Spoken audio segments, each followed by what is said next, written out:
guys are here. I think investing, and continually working on how to become better and better parents. I don't know if you guys would agree, the two hardest things I've ever done in life are both marriage and then on the other side, being a parent. Also, so I've done things in life. And so I put together a notebook that Matt and Harmony are going to be sharing with us. We've done this, I think, how long ago was that? We did something kind of last year. Was it last year? Almost a year. Very cool. So we did something kind of like this a year ago, and then this time it was awesome. Matt was able to see if Harmony can come in. Matt and Harmony are both, what is your role at ICI? Mine? Yeah. Executive director. Executive director. And so I'm in that now. Like I'm taking some of the classes and trying to learn the wisdom of their ways. And it's been incredible. And they are both very, very, very good at what they do. And so I think it's rare that we have the opportunity to sit down with a couple of people who've done a lot of studying in this area and have worked with a lot of folks down this line. So I'm thankful that you're here. I'm thankful that Harmony was able to make it, and we're just stuck on that. We are stuck. Sorry. And so I'm going to pray for us and turn it over to them. So let's pray. God, I just want to say thanks for the opportunity we have to be here. God, every single one of us, I know just from experience, and I know just because we're people, every single one of us has areas, God, by your grace and by your goodness, that we can work on. We get to seek you. And there's something about that process of being intentional and seeking you in specific areas. One of those great areas is parenting. God, that you do in our lives. So God, I pray that even now, that you would open our hearts to hear exactly what it is that we need to hear, a step that we can take to become even better in raising up these children in the way that they should. God, we're thankful for the stewardship you give us and parents. And so I just pray your blessing over this group, and I pray your blessing for Matt and Harmony as they share. God, we lift this up in your name. Amen. Thanks, Jamie. A few more coming in. A few more that just came in.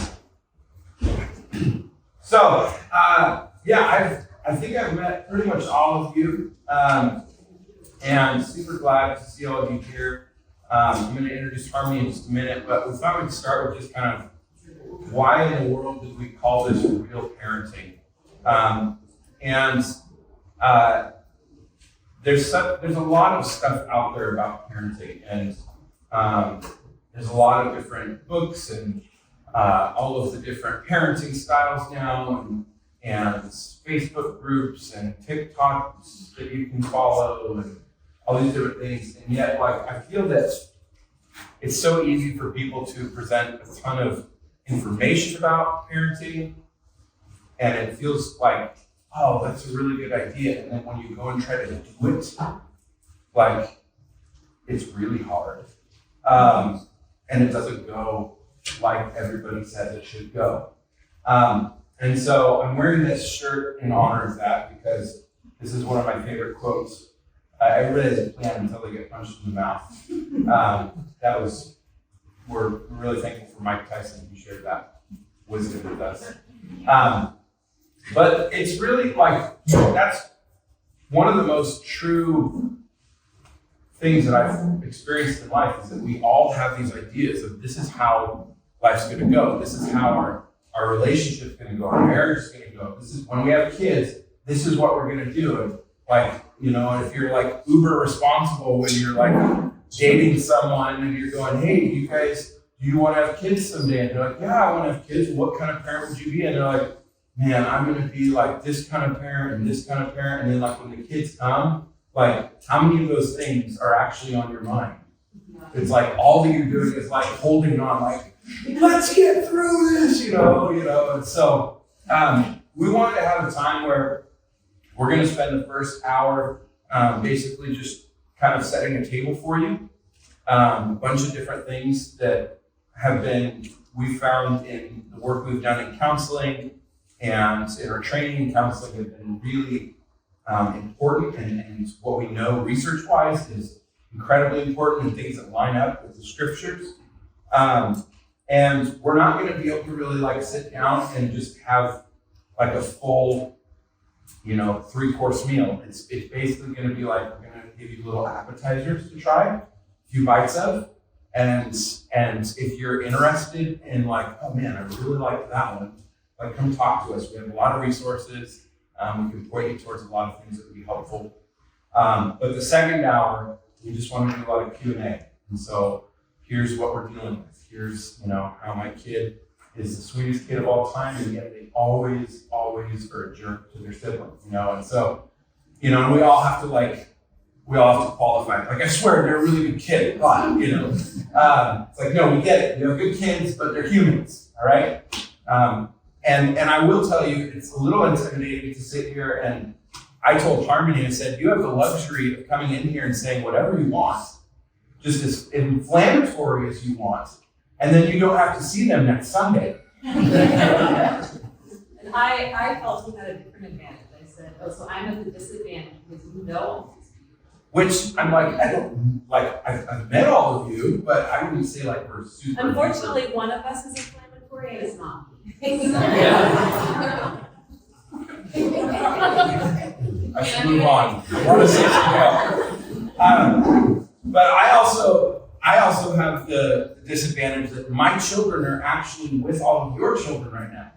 And so, like, if you guys leave and hear from your kids, that boy Jeb was a real jerk. Like you're basically gonna be like, well, this was a total waste of our time, throw it all out. So, no, but we're up here because we've been trying hard to pursue what does it look like to do relationships, whether family relationships, marriage relationships, all those things, in ways that are helped by good psychology and rooted in the scriptures.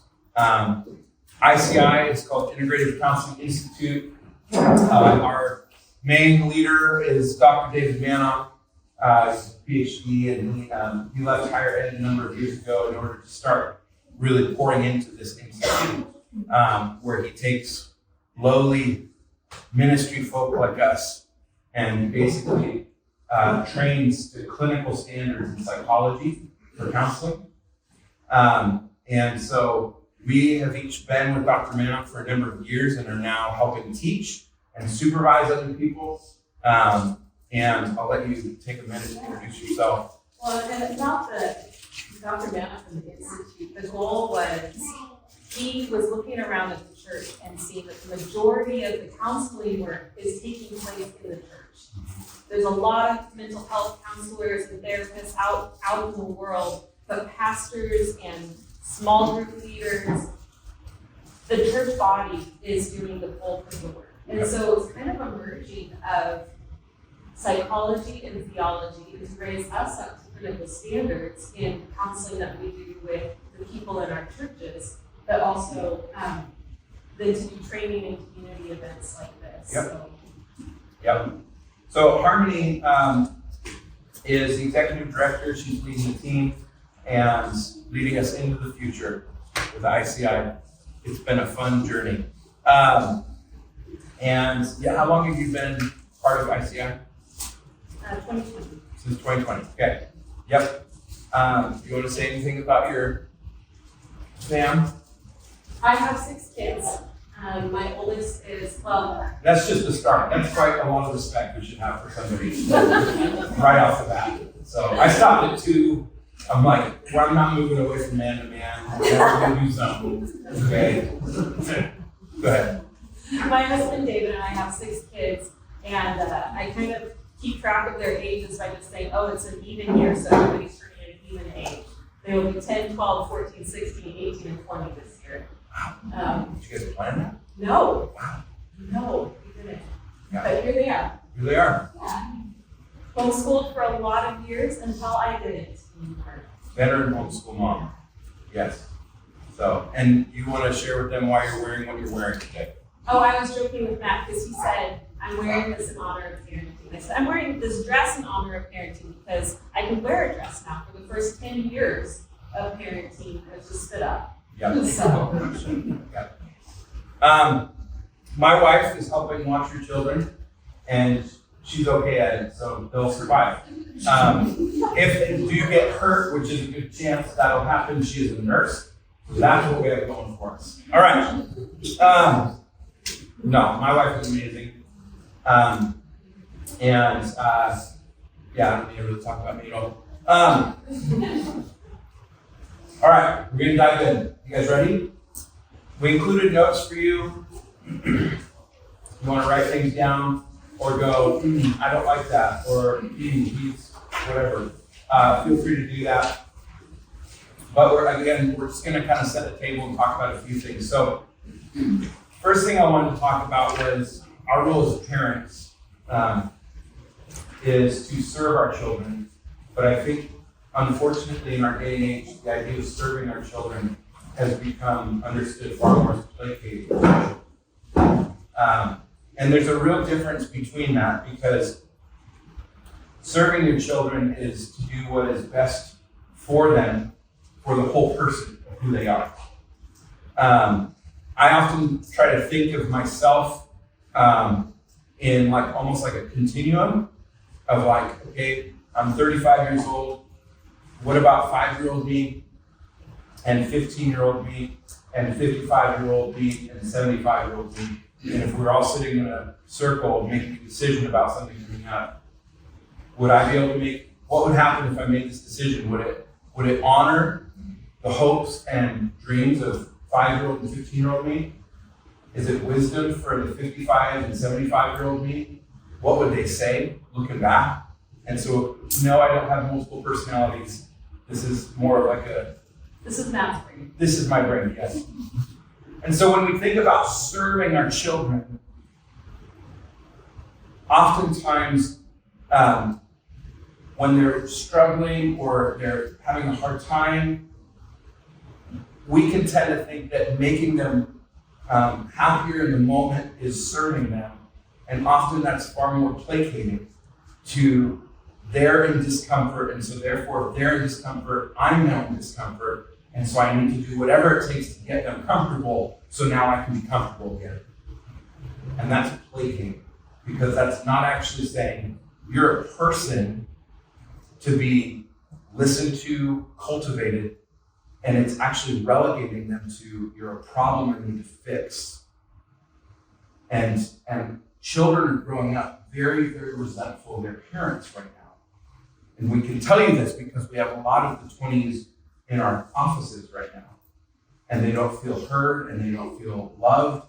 And their parents got them everything they wanted and took them to Disney 3 times a year and did all of these things. And I'm realizing, oh, you didn't serve your children, you placated to their whims and their immediate, I really need this, right? Serving a child takes the whole person into perspective. Otherwise, we end up in that, is it James who talks about being lost? Right. We're just going from wave to wave, from crisis to crisis. And this, I think this really happens, Matt, when we don't have that long-term sense of what we're doing. Yeah. A long-term vision. Yep. Not just of the child, who they are becoming, but ourselves as parents, because we really are stuck in the moment. Right, and we often get really upset with our kids for being impulsive, right? What were you thinking? I just told you not to do that, and you did that. What is happening? And yet, if we took a step back, I'm already going to upset people. My bad. If we took a step back, how often are our parenting methods us impulsively saying something, doing something? For some parents, I remember working with a guy. I actually took him in. He was a homeless guy, and I don't suggest this for every 19-year-old, but I was 19 when I did it, and he was 55, and he was an alcoholic, and he was homeless, and he's 4 nights in a row, he's going through withdrawals, and on my mattress, it's 3 feet away from my bed, and so he's freaking out, tremors and all this stuff, and then he calms down, and then I'll be sitting there with him, rocking myself, because he's, it's intense. But I'll ask him, I'm man, where did all this start for you? Where did alcohol start for you? And this is a really extreme example, but it makes a point. And he said, well, I found out when I was a teenager that my mom was so annoyed, she didn't realize I had colic, and so she would put bourbon on my gums as an infant. And basically from infancy, I was hooked. And I'm oh, that's such an extreme example, but what is it for us? Is it media, or is it, oh, you're sad, let me give you a snack? Like, I can tell you right now, I am living proof that my mom should not have given me snacks every time I was sad, okay? I'm still working through that, guys, all right? I'm still, they're not getting the joke, because it's not a joke. Okay, so serving our children looks like this. It looks like going, okay, as uncomfortable as this is for you, as uncomfortable as this is for me, here's who I believe and have a conviction of who we're to be as a family, and we're going to step into that. And if it doesn't feel good, it doesn't feel good. But it's who we're going to be. There's a sense of vision. Yeah, absolutely. And we I don't know, like we can come into parenting and it doesn't get real till that baby's like right there, right? And you're holding it, and all of the hopes and the dreams, all of the prayers. You want this child to be happy, to be successful. You want this child to bond with you. You're going to do a really good job. I'm going to do a really good job. Maybe my parents screwed up, but I'm not going to screw up for this child. And there's a ton of pressure. Yeah. And we lose. That's a great point. I just was talking to some clients about this recently. The pressure we put on ourselves as parents is really detrimental to our children. Yeah. Because we end up making their failure or success our failure or success. Yeah. Existential. So if our kids fail, then therefore we are failures. Rather than just understanding, I don't know about your kids, but my kids are really human. Yeah. And so they have this radical potential for really good things and a radical potential for being really dumb. That's a nice word. I told Matt a story this week, and I came into parenting, and I put a lot of pressure on myself anyways, but I just was like, I was going to be right by this boy of mine. And you sacrifice everything. You're out at night, they've got colic, you're just walking the halls, there's spit up everywhere. The first year goes by, somehow you survive it. And he was 2.5, maybe 2, and he had this little squeaky wooden bus, and it had blocks alphabet blocks that went inside. He had them all over the floor. And his name is Solomon, and I said, Solomon, put your blocks away. And he kind of looked at me, and he kept squeaking his bus. And I told him again, and he turned his back.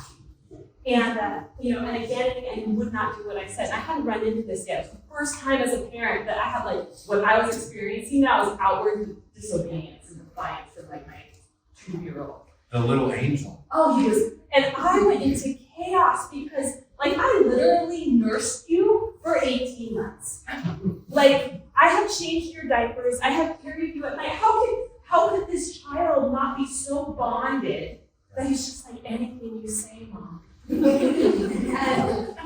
I feel like a failure. Yeah. Right, and our failure leads us to this sense of we feel disqualified and we feel shame.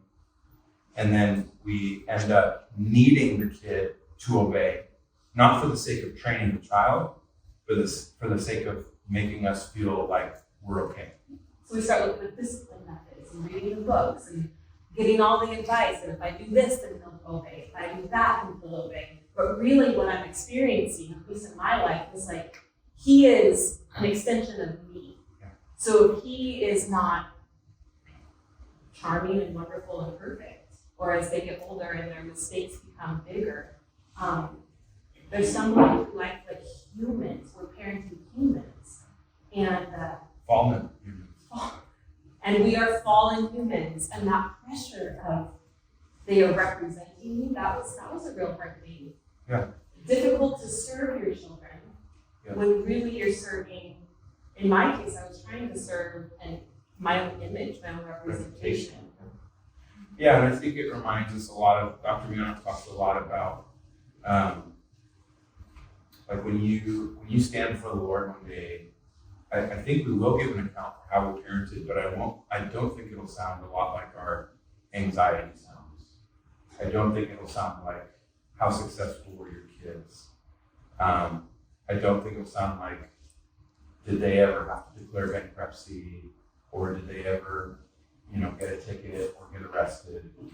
I think it'll sound a lot like this gift I gave you of children. Were you faithful to be with them and see them with the love that I have for them, and then just be with them even when they were, and not abandon them. That kind of faithfulness, I think, is what God would be looking for. The well done, my The well done, good and faithful servant. But oftentimes as parents, we're stuck on how successful am I be as a parent. That gets us into trouble. So can't dig into each appetizer too much, but we're going to move on. This is the idea here. We actually included that whole picture. It's on one of your later pages. The circle of security is a great thing that connects back to this thing called attachment theory. Are any of you familiar at all with attachment theory? Have you heard of attachment theory? Okay, so attachment theory is really wonderful.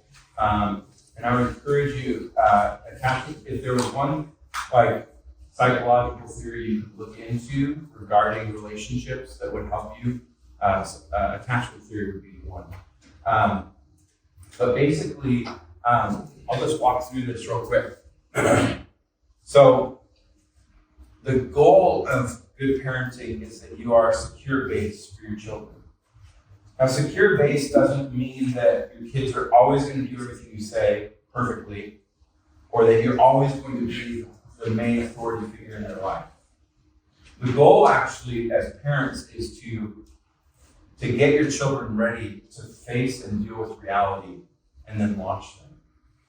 And just like a military base, our friend Tori here is in the military. The base, you don't stay in the base all the time. You go out from the base and you come back. And so healthy attachment relationships look like when your child makes a mistake, or when they're curious or they're fearful about something, that you learn to be present with them. And present with them doesn't mean you tell them everything that's right and wrong. Present with them often looks like asking questions and exploring ideas with them.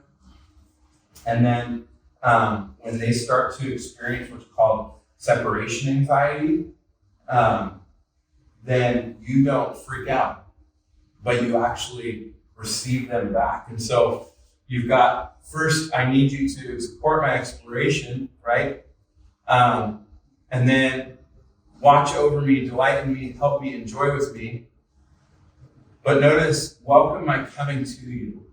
There's this, if you really want to dig into attachment stuff, there's an experiment they did called the infant strange situation, but it basically explored this idea of what happens when separation anxiety kicks in. And so whether it's your kid who they go through, developmentally they go through the whole stage of separation anxiety as well, but what they're wanting to know is, when I'm not okay, are you still okay? Right? And so when you communicate, even when you're not okay, I'm still okay, we would call that being safe haven. So they've reconnected, you feel like, wow, I feel safe, I feel held, I feel loved. Even if it's discipline, it's not discipline that pushes you away. It's, I'm glad we're talking through this, I'm glad that we're working through this.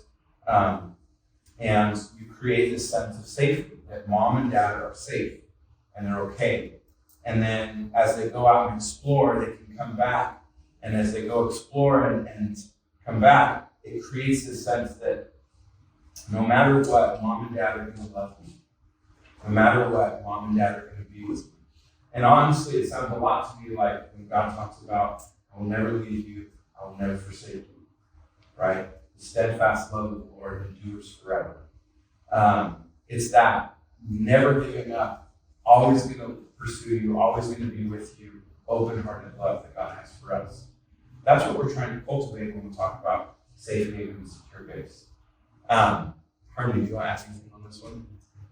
Well, I love the drawing, the secure base. I need you to support my exploration. Like, it makes me think of going to the park when the children are little and they want to go away and then they want to come back. And they maybe, as they get a little bit older, you go more often, they go further and then they come back. And they're watching to see, are you watching me? Are you paying attention to me? Look at this thing I can do. Look at this thing I can lift. Look at this trick I can pull. And I think in the early years, for me, that is some of the hardest part of parenting. Because I just wanted to check out. Like, go play at the park. Well, and we almost act like, of course you can do that. Like, we're verifying data points. Yeah. Rather than they're wanting, and this is such a shift. They're wanting a relational interaction, not for you to gain certain information, right? Yeah. Do you see me? Right. Are you here with me? Right. And then they have to learn the hard lessons of mom and dad are always going to be looking at me. I see you and I love you, and also I'm going to be doing this thing right now. Right. And you are going to do that. Yep. And in 5 minutes, then we will reconnect, and it's going to circle back around to that safe haven. And again, with my oldest, I remember when he started exploring, we would go to the park, and it was a big fenced-in park. And so I would just let him do the whole range of it, and I'm keeping an eye on him. And there were anxious parents this one day who got really upset that I was letting my toddler just roam. And really, like, it was the space of this room. And he was going out, there's a fence. Sorry. And he would just go explore, and these parents, are eyeing me, and finally one comes over, you really should keep your son with you. Like, he's gonna get hurt. How can you, what? But he was gaining so much confidence. And sometimes I think about that now. He's 20 and he's in the military. It is so hard to tether that kid down. And he's going out in life. I mean, he'll call me and be like, look at my hotel room in New York City. And wants to connect and wants to share these moments. And it's just like when he was a toddler. Yep. Same thing. But do you see me? Watch me, delight in me, see the things that I love. Put your phone away and look at my face. Yeah. And then the other times, the safe haven, I'm not putting this away, I'm doing this thing, you're going to be okay. Yeah. Well, and notice on the lower right it says, always be bigger, stronger, wiser, and kind. Whenever possible, follow my child's lead, and whenever necessary, take charge. Now, that could, if you read that the wrong way, you can take that as really froofy, okay? But I want to point out a couple of things.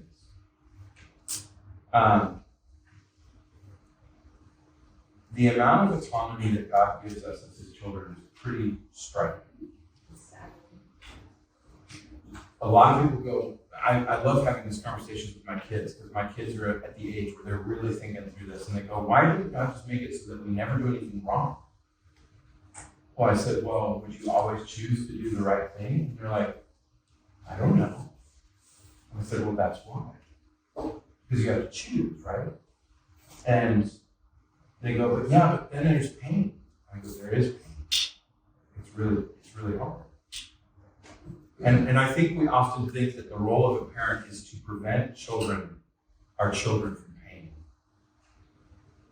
And it's interesting to me how God allows His children to experience pain. Because He's not intimidated that the pain has to disqualify anything, has to ruin anything. And pain is awful. Don't get me wrong on that. But I heard somebody recently say, it's like we spend all of our time as parents trying to prevent the same pain that we experienced in our children, even though that's the pain that made us who we are today. And I was like, oh, that was deep. And I was really thinking through that. I'm going, man, everything that has, like the moments where my parents said something really sweet to me, or when I did something good and they were like, that was great. Like, those were wonderful moments, but I can tell you some of the most important moments in my life were moments like when I was 18 and I was convicted by God And I knew my parents knew some of what I had done, but they had never come to me and made an issue of it.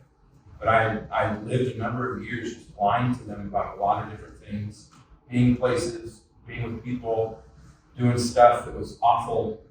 And they had never made it an issue. They had never been like, well, we have to figure this out first. They just waited for me to come to them. And I remember it was one night. I remember exactly where I was. I remember it was in the summer because I remember the sun was going down. And I walked into this Sunday school room and I said, Mom, Dad, I need to tell you guys something. And I proceeded to just basically confess to years of lying, years of deceiving them, lying to their faces. And I remember in that moment, my dad looking at me, and I was quite sure that, like, the pickup truck they had got me was about to go away forever, or something to that effect, right? And I remember my dad looking at me and saying, Matt, this is the proudest moment in my life for you. And it hit me really deep because I realized all of my accomplishments, getting awards for music, at that point I had even gone on a tour, none of that compared to us having the right relationship. None of that compared to me listening to the heart of God and acknowledging my wrongs and doing what I needed to do to make it right. And when he said that in that moment, it hit home. But he wasn't anxiously going, so when are we going to sit down and talk about the last few years? So you said you were there last week, but I was wondering, were you actually there? Or he didn't find my phone and be like, nope, you're wrong. That's where you were, right? And so he wasn't anxious about it. So that there's this, when kids are needing safe haven, what they're needing is for you to not be anxious about them, whether they've done well and are doing well enough, or whether they've failed. So you're describing a non-anxious presence. I am describing It's really, we could go there for hours. We could. Yeah. Tied into attachment theory. Yeah. Which is really tied into the overall serving. That's Yeah. kind of what they're connected, right? Right. And it looks like our next one, which is Yeah. compassion and strength. Right? Dr. Manoff often talks about in order to create safety in a relationship, you have to have compassion and you have to have strength. And right now, if you were to take a step back and look at our society as a whole, we're a hyper-compassionate society. But people are not feeling safe. And then oftentimes people respond with hyper-strength. Facts don't care about your feelings, right? Truth is the only thing that matters. And it's this like in your face strength thing. And he says, in order to have true safety, you have to have compassion and strength together. So in order to have true safety, Yeah. be true secure base, Yeah. you have to be serving your children. There's both. There's both compassion and strength. And we see this in the scriptures. It's really interesting. I'm gonna go get my children out. Oh, you're good. You see this, the way that God actually describes himself the most in scripture uses these two words. And I pulled it from Psalm 40, verse 11. Lord, don't hold back your tender mercies from me. Let your unfailing love and faithfulness always protect me. You want to talk about Hesed? Hesed, unfailing love. Yeah. The love, the kindness, the mercy, the loyalty of God's service. Mm-hmm. And then faithfulness, Emet, firmness, faithfulness, truth.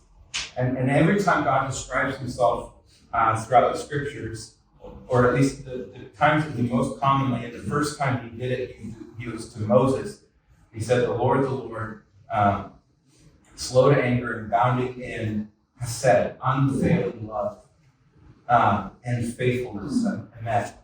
And so we see this incredible balance by God to always be tender and merciful, but to never move from what is true and what is right.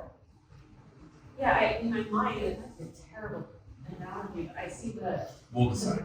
bumpers and holding, like, and you're, the child is kind of like this in the middle, but these two sides being the shelter, the not just the parameters, because obviously the hesed and the emet are in the middle. It's all of our parenting, but we've got our borders, and we're not just going to be over on this side and be compassionate, and we're just serving, placating every little moment, every little win, particularly our own. They would just be quiet or whatever.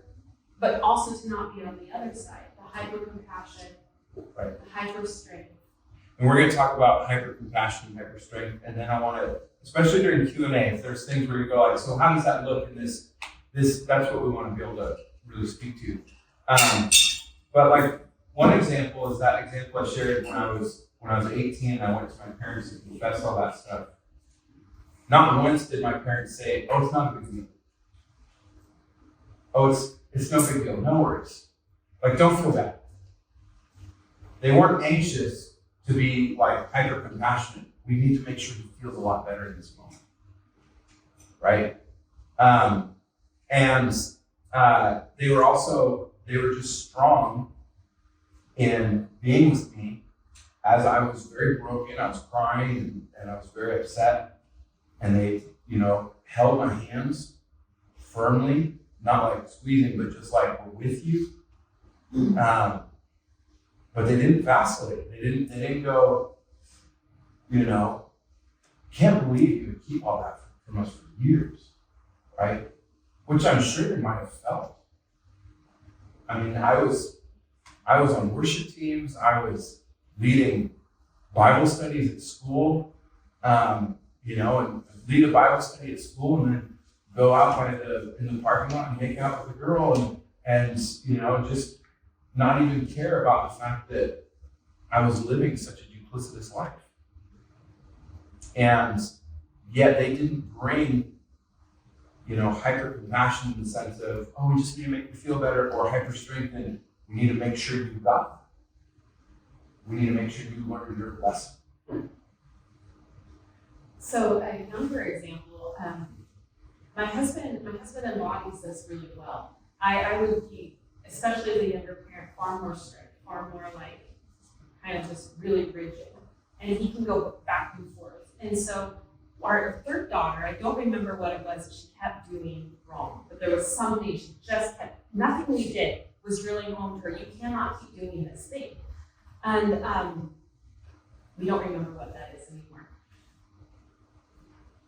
And so really the only discipline that would get through to her would be setting her in the crib. She must have been almost 3. We still had a crib. We would put her in there and just make her stay, and then she'd kind of not do the thing for a little while. And my husband would feel really bad about it, but he would still have to be firm with it. And we're wrestling through, what does it look like to discipline our kids? How do we do this? And you're just torn up when they're sad, but then you can't have the behavior continuing. You're going through this battle.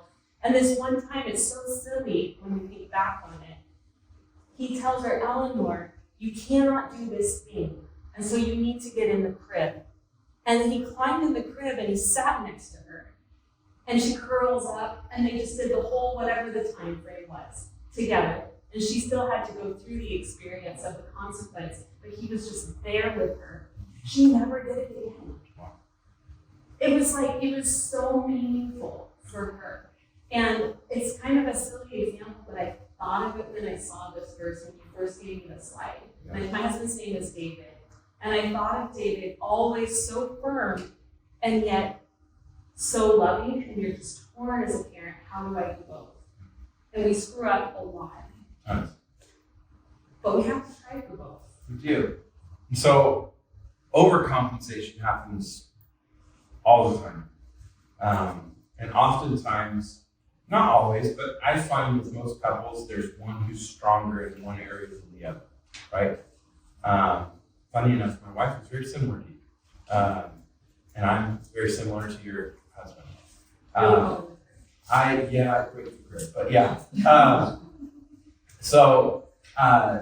But the overcompensating tends to happen, and the problem that happens, and we're going to do the family system diagram here in a second, is when you move into the overcompensation piece, it often creates a tension between mom and dad that's really unhealthy, and we'll talk about that in a second. But do you want to mention anything about overcompensation and what that comes out like?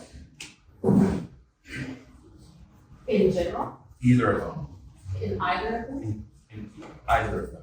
either. Either I'm right. going to take hyperstrength. Take I'm hyperstrength. going to read down this list. Hyperstrength, when you're overcompensating as a parent with hyperstrength, what does it look like? Rigid adherence to law, to rules. We're doing it this way. This is what you need to do. Right. Unwilling to flex in the relationship. Maybe unwilling to recognize and to attune and say, maybe the child's actually hungry. Or maybe this, maybe that. And take in those factors, even as you stay firm and stay strong. Hyperstrength isn't going to take in the factors. Inappropriate intensity, that's me. Unwillingness to recognize pain in others. Kind of putting a mask over our eyes is when we're interacting with our children in hyperstrength. That's what that strikes me as. If you're not willing to recognize the pain or the struggle or the need in the child. Yeah, like the phrase, this is going to hurt me a lot more than it hurts you. Such a lie. That's hyperstrength. Because you've made it then about you and them needing to follow the rules, Yeah. rather than the fact that this is training. Yeah. This is important for training, right? Being quick to anger. Which is valid. Anger's valid. We're not saying, Sure. like, sometimes you go to a parenting thing or read a parenting book and they're like, never get angry. And I'm like, sure. No, be angry but do not sin. Yeah. That's hard. You're going to be angry and it's for a good reason. So, The anxious underpinning of all of this, the hyperstrength, we're gonna veer into one of these two sides, every single one of us. Yep. Hyperstrength has an anxious underpinning. Actually, we are anxious about something. Yep. Whether it's a thing we're trying to do, a place we're trying to go, the way the child's behavior impacts us, we're anxious about something. don't you know how much I care about you? Yeah, Right? yeah. I Why love did you. you put your I mouth love on you that? so much. Yeah, you're anxious because you love them and you care about them and you want them to do well. But unfortunately, you're working against yourself at that point. Or we're anxious about, like, we have to get there. Yeah. We have to get there on time. No mom has ever dealt with that. Ever. Yeah. Ever. Yeah. Yeah. Yeah. What issues hyperstrength can create? Oh, what issues, Matt? So many. Shut down. The child shuts down. Yep. Emotionally, they shut down. They may even become really, really good kids who do all the right things all the time, but their heart is shut down from Yep. it. Lack of emotional communication. I'm assuming that's what calms means up there. Yep, that's what that means. Yeah. Communication. Lack of emotional communication. The child is no longer sharing what's actually going on in their world, in their heart, from their perspective. I have these hard memories of moments where I reacted to something. I thought I saw the situation correctly, and I reacted. And later, sometimes years later, the child will say, when you did that thing, this is what was actually happening. My brother was stuck over here and I was helping him and you just yelled at me for being late. Just lack of emotional communication, they can no longer share it. A low sense of self in the child and probably in the parents. The child doesn't often feel like they have a sense of self even. They don't know it They're yet. very dependent on the other person. We are their mirror. Right. And so when our faces are rigid and angry and firm and strong, and we don't realize that we have our own anxieties underpinning everything that's happening here, all they are seeing is that's how mom or dad sees me. Right. So that's who I am. One of the things too that I found with the hyperstrength piece is when it was the unwilling to flex in the relationship, it's also the unwillingness to have somebody partner with you in the relationship. And so, like, this can happen where one of the parents is really like hyper strength. They need everything to be done right. And so if the other parent comes in and goes, hey, can I help you, or can I take over, or can we tag team, or whatever, it becomes to them, it signals to them a disqualification that I'm doing it badly, I'm doing it wrong. And so they end up going, no, I've got it, I can do this, right?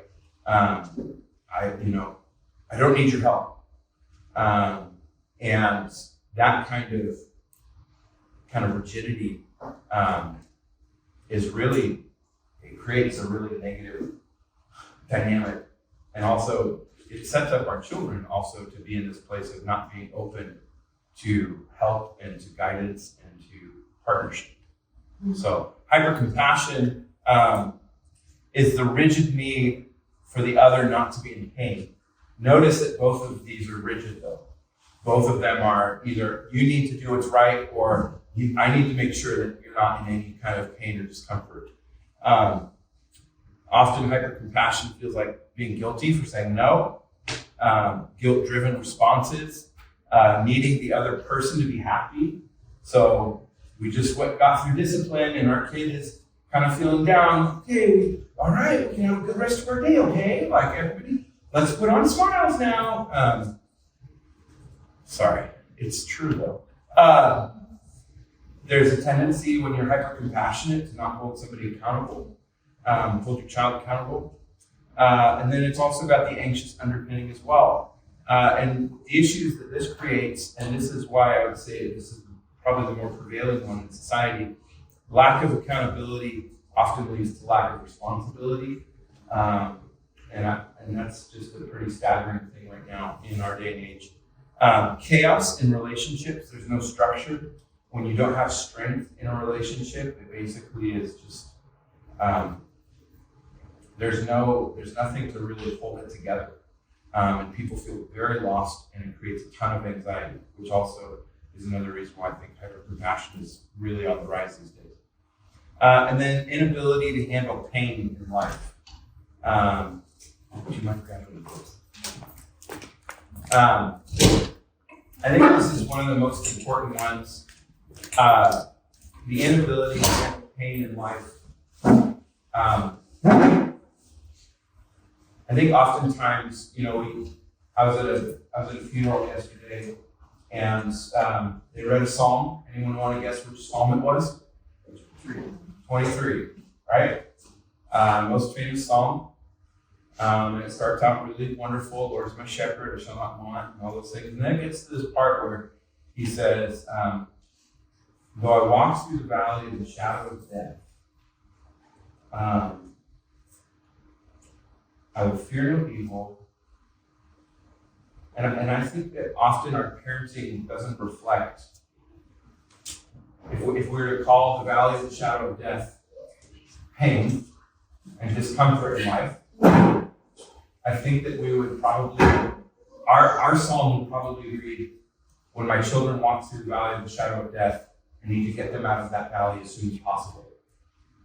They need to not be in the valley. They shouldn't have been in the valley in the first place. Why did they go to that valley? Right?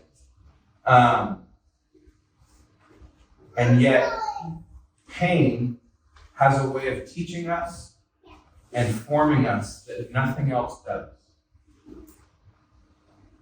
But we have accepted in our society that pain is bad. We need to have a pain-free life.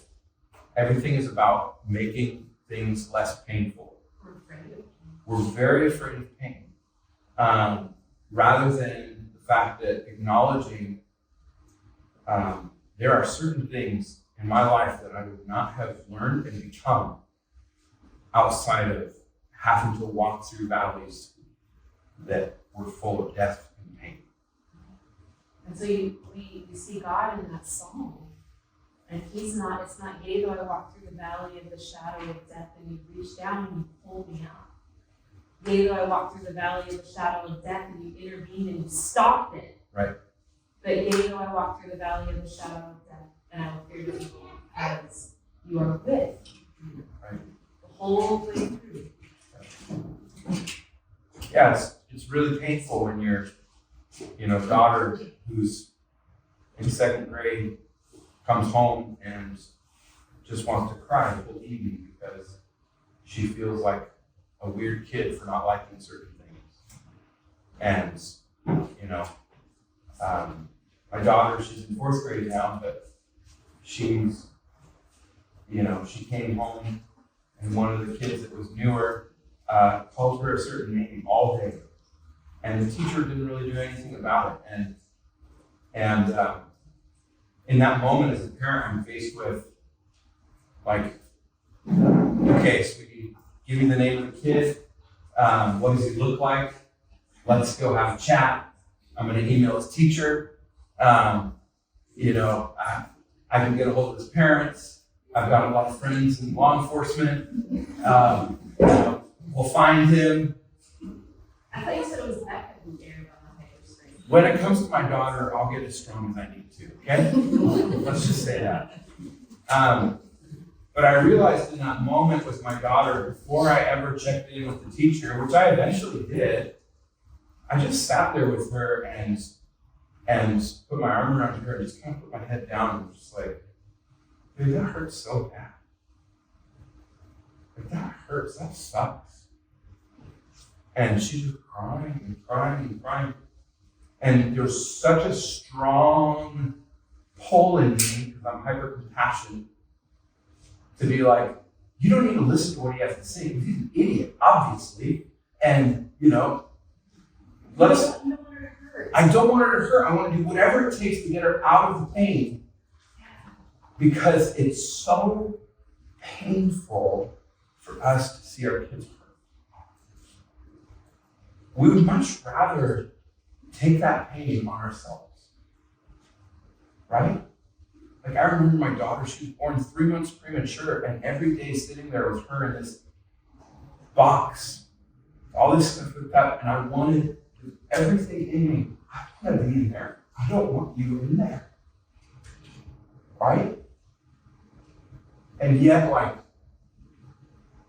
our anxiety to get our kids out of pain is not always serving. It's serving ourselves, because we can't take it.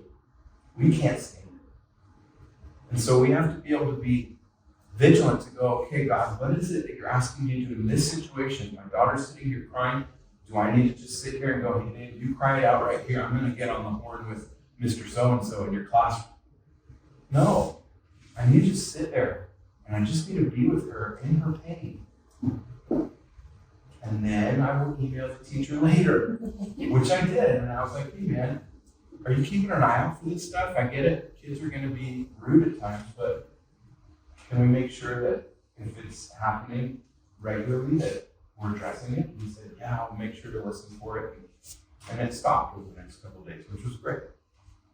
But the priority is not, how do I get her out of the pain? It's, how do I be with her, or connect with her, even in the pain?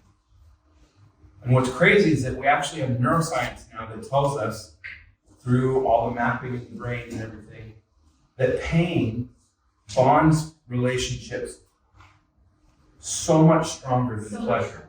Like, it's not even close. That's why a married couple who will go through the painful experience all the way through the other side, the bond is so much tighter than any amount of pleasure that they experience in relationship could cause. And the pleasure after you've bonded through the pain It matters. is exponentially better. And it's the same with our children. That when we walk through pain with them, whether it's us saying, hey, you have stepped outside of who we are as a family, and we're going to bring you back in, and that's discipline, and that's painful, and we're going to train you. But this is good for you. This is what's going to help you become who God has made you to be. That might be pain that we have to, at times, cause in our children's lives. Like, it's not fun when my son, who I've told him I don't know how many times not to do something, I have to go, hey, bud, I've told you this 3 times today. And so we need to have a timeout now. And so you're going to sit on timeout because you need to think about how listening is really important. And you need to honor mom and dad. Let me tell you something. And he sits there and he's bummed out because he's missing out on life. I know that seems silly, but my son hates that. And I don't like to see my son in pain. I don't like to see him cry. Oh, you did a good job for me. You can go. Right, like, you're quiet enough for a couple minutes. No, it's like, you're going to go the whole time out. And then the next thing, if you keep doing it, there's an escalating consequence. There's going to be more pain. And the hope is that if I introduce pain in a structured way to train him enough, that someday later on in life, he has those structures in place so that he doesn't have to experience much more awful pain out there. Right? That's the whole point of discipline. The point of discipline is not to prove that you were right and your kid should listen to you. The point of discipline is I'm training you so that when you launch out of here, you already have a good idea of what to do, wisdom, and how to deal with hardship and not cause yourself exponentially more pain. Yeah, and that's the pain of discipline you're talking about. With that, with your daughter, you're describing a different pain that came from outside her relationship. Right. And that's a different type of response. And yet still that same long-term goal that you are serving the child, because this child is going to grow up in a world that is broken. Yes. This child is growing up in a world that is going to hurt her very deeply. And she is going to cause hurt in others and need to be able to understand that. Right. And so you're with her in the pain, and hopefully somehow they absorb this idea that God is with them in the pain. It's not that they're not going to hear it necessarily. The question is, are they going to experience it with us? They can experience it. Right? So I don't know if you guys have heard the term much more is taught than taught. And we are in a society where we think if we write it and we say it, then it should be understood. And it's just not the case. Like, I don't know about how many of you, but like saying I love you to your wife at the altar is not enough, you guys. Okay? You have to say it over and over again. And they have to experience it with you, right? It's the same with our children. How they're formed. When my son gets his time out and I come over and sit with him, and I'm not acting like, oh, what a relief to have, 9-minute break from you. My life is so much better for 9 minutes, goodness sake. But rather I come over and I go, bud, tell me why you had to deal with the timeout. Well, because I didn't listen to you, and you told me that 3 times. I didn't listen. I go, okay, so what do you need to say? I'm sorry, Dad, for not listening. It's okay, Bob, I forgive you. How? He's not experiencing me being like, okay, are you going to do this again? If you do this again, your timeout's going to be twice as long. Okay, your choice. He's experiencing through my presence and my tone, you're annoying. You're a problem. Get your act together. Rather than experiencing, hey, that was a bummer, but we're okay. They need to experience that with us. Right? And I really wish I did that far better and more often. Yeah. So don't we all feel bad? Yeah. Do you want to take those? Yes, I do. All right. There's a blank piece of paper. I'm going to go through this, and then it's just going to be time for questions. So, family systems diagram.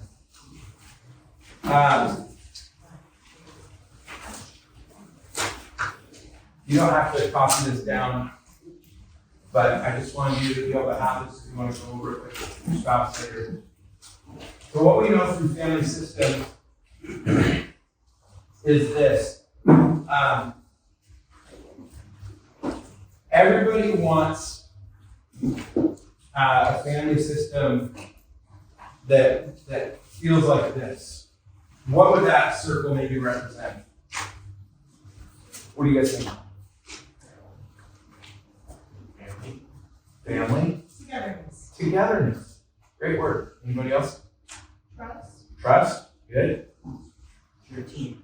Team. Great word. Anybody else? The most important thing. Most important thing? Okay. Yeah. Yeah, you could say unity, togetherness, team. Great word. Happy. Yeah. There's a sense of wholeness, right?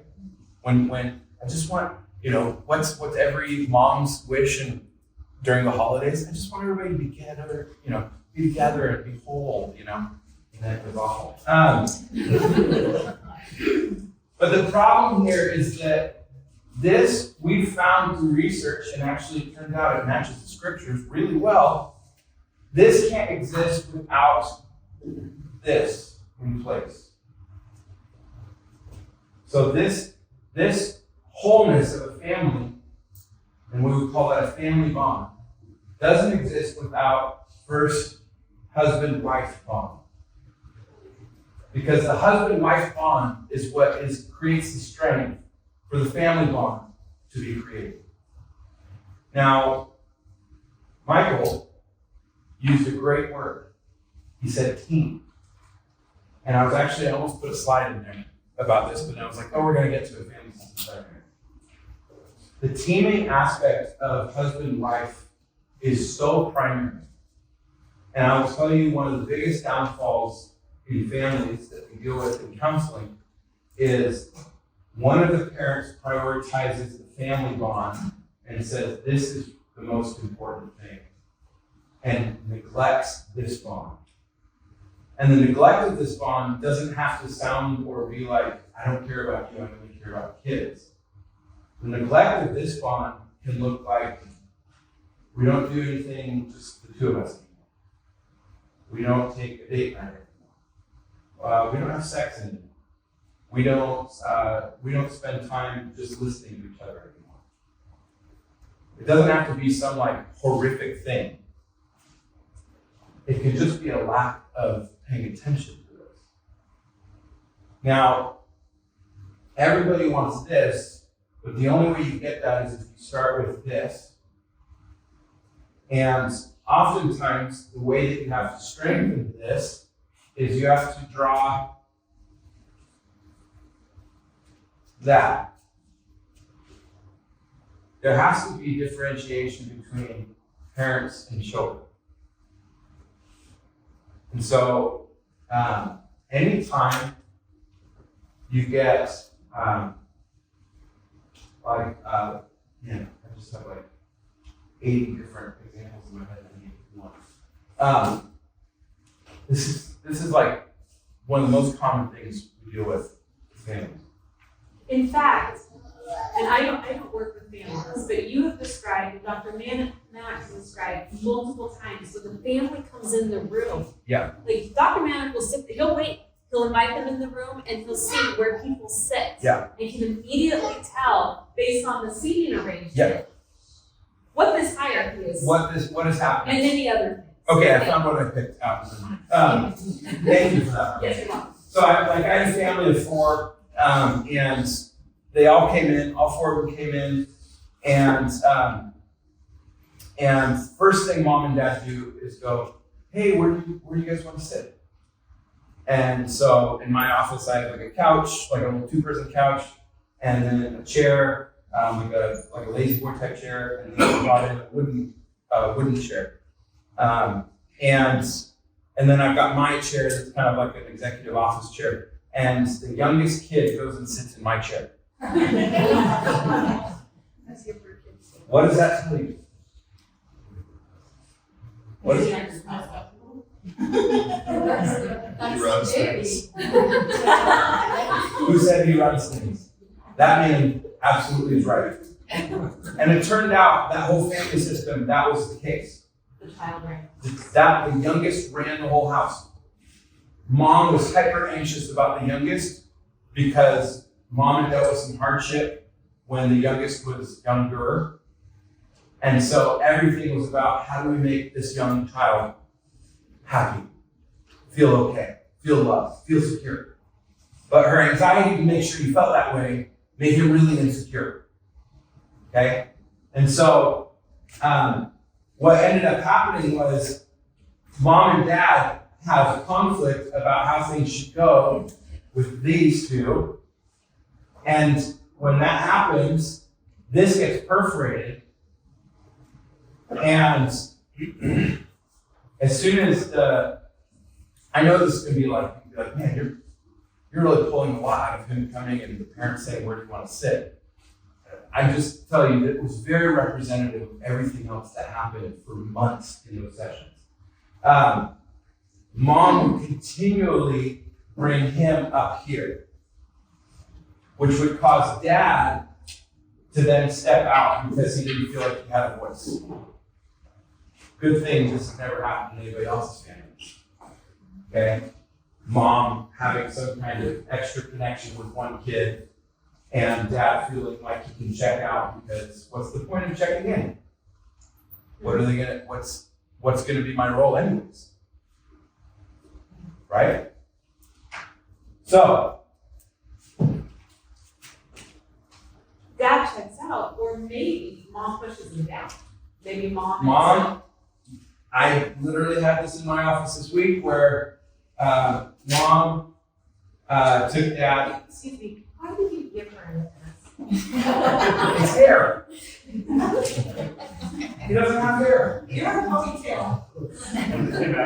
Remember what Jamie said this morning about, knowing that you're 5 years or 4 years old. You Yeah. make 3 months work. Yeah.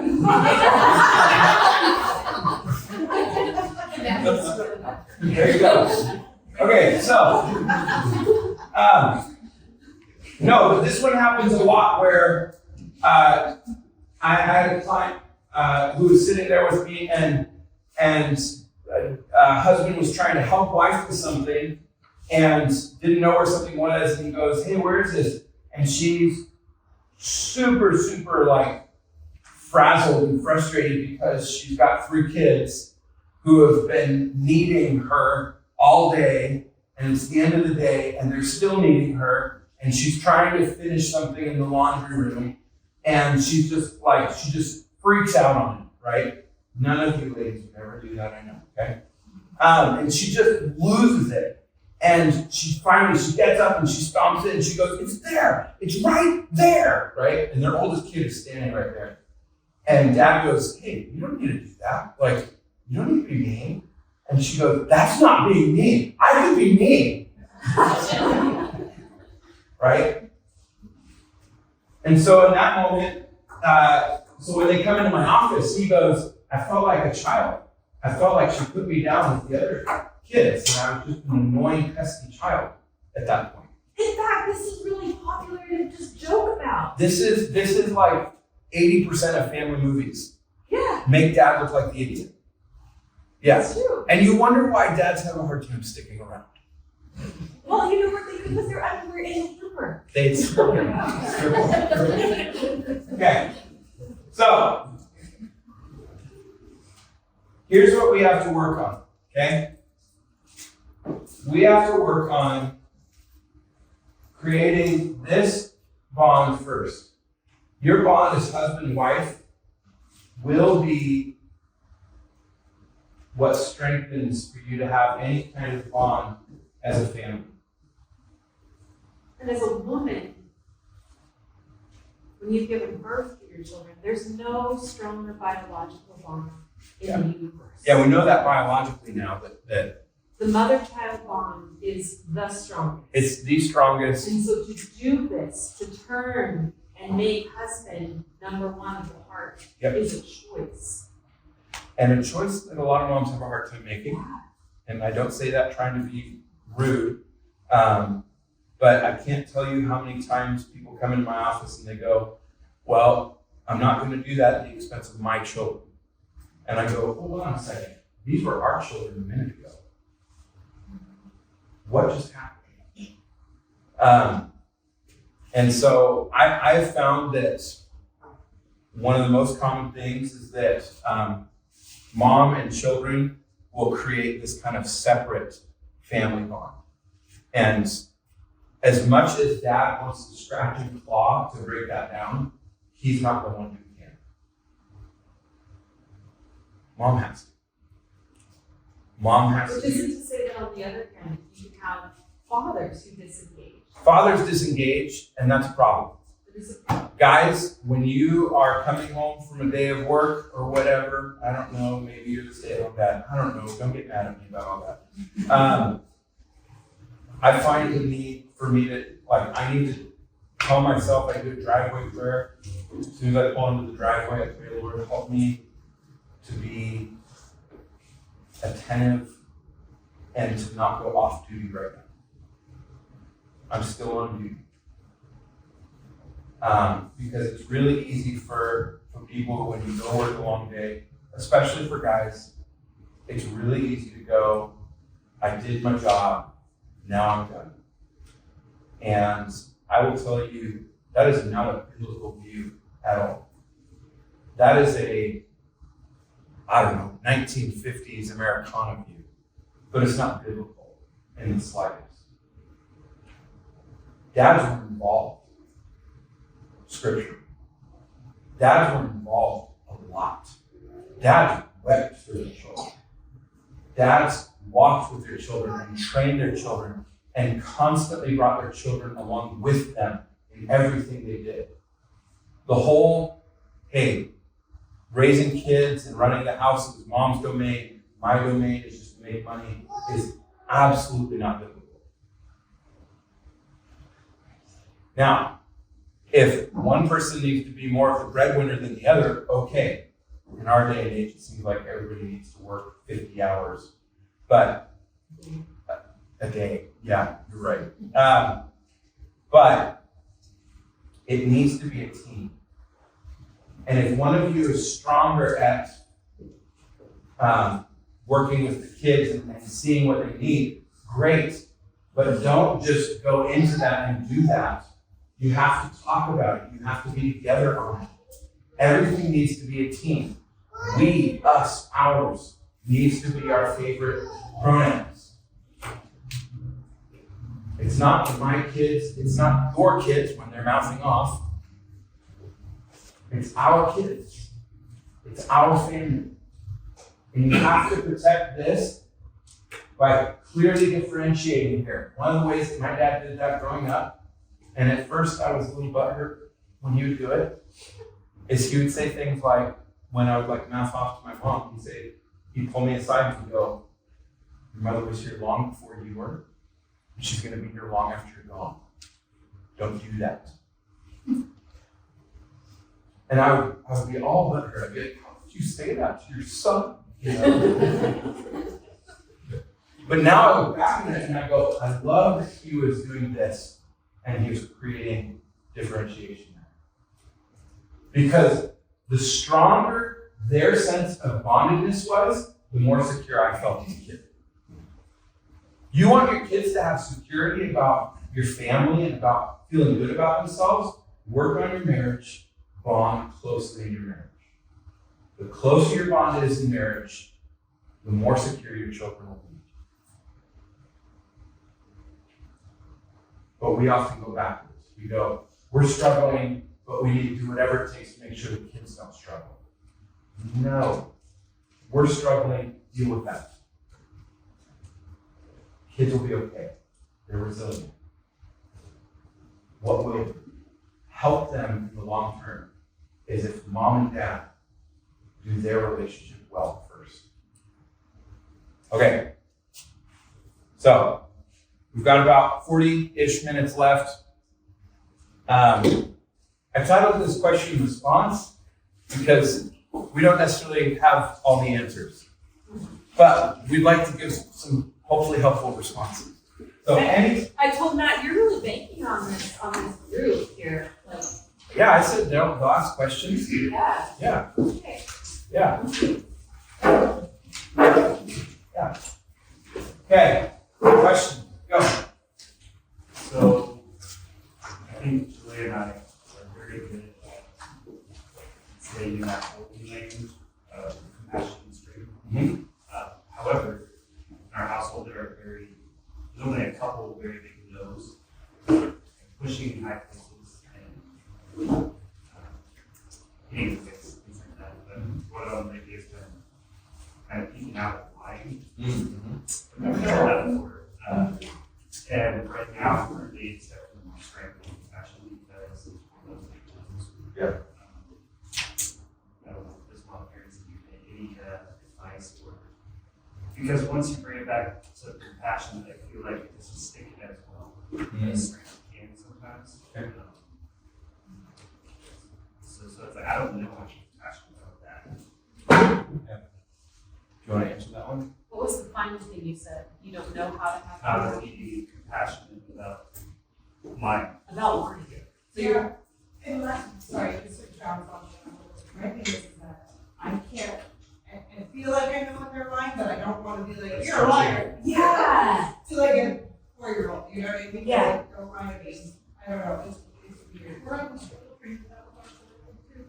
Yeah. She just told Ryan about like random stuff, and we're always like, what are you doing, man? Like, why?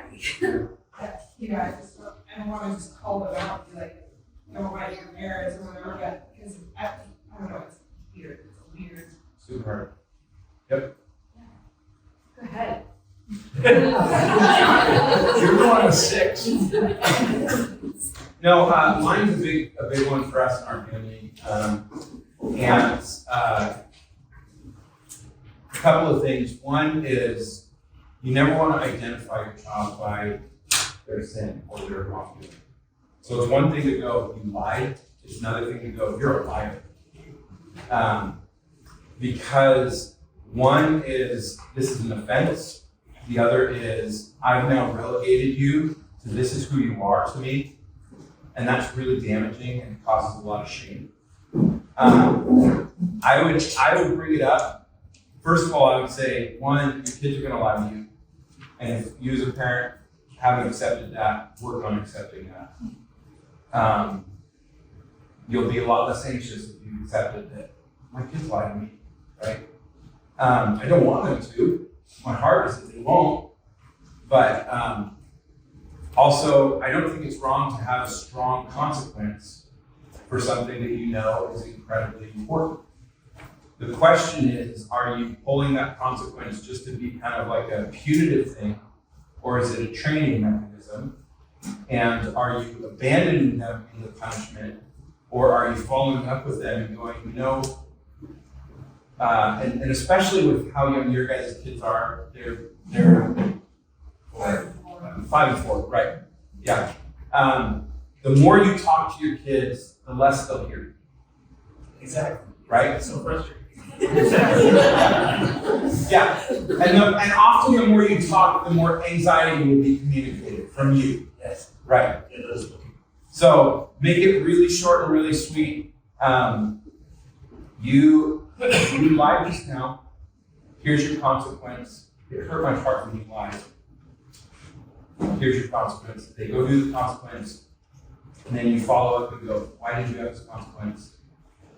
Because you lied. You need to apologize for lying because that hurts the person every time you do it. They apologize, you forgive them, move on, and you just do it repetitively, right? There's probably not going to be one like golden moment where the skies open up and they go, I was lying, right? It's probably just going to be a real like training mechanism where it has to happen 200 times before they'll go, I should stop lying. I feel like probably all my children went through that phase, Yep. about that age. And at some point I realized I'm using words like lying and truth, and this child probably doesn't know what I mean. So I would probe a little deeper. Is that a story that you're telling me? Or is that how it happened? Is that what you said to your brother? Or, and they kind of just starting to try to figure out how much they understood about what they were doing. To build off of that understanding to be able to teach them what lying is. And we would use the word accurate a lot. Is that accurate to what actually happened? Her kids are really smart, by the way. Like, mine are older than yours, and they wouldn't get the idea of accurate. So just saying, just saying, okay. And we didn't homeschool our kids, all right? But I would get offended when they lie initially. Like I would get really offended, and I would want to spank for it or to whatever consequence for it. And then it didn't. That didn't make any more of a difference than exploring with them if they even understood what it was. And sometimes I would have to watch myself because I might want to use, it's not a story as an out for them, ever compassion.